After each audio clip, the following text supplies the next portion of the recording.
Ang ganda ng pagkakatira dito ni Efren, no? Pero yung 9, tinamaan ng cue ball at nagkumpul-kumpulan doon mga lodi.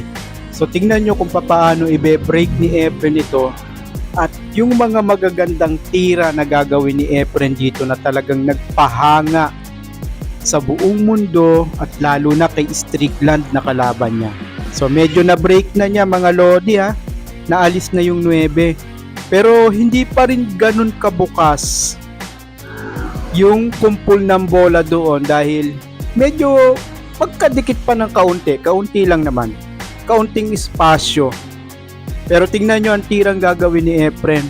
Sa 2-rail bank shot na ito, maghahatid ng magandang kombinasyon sa numero 8. Boom!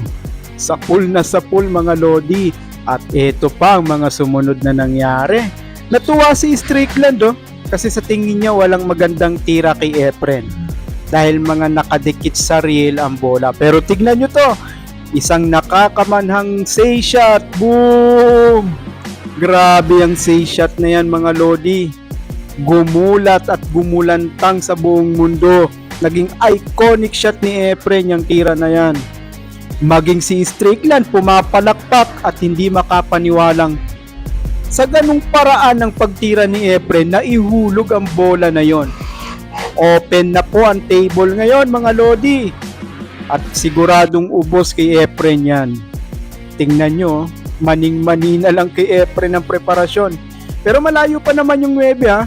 Grabe naman yung pagkakahatak, saktong-sakto.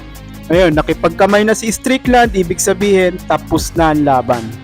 Tinatanggap na niya na panalo si Efren.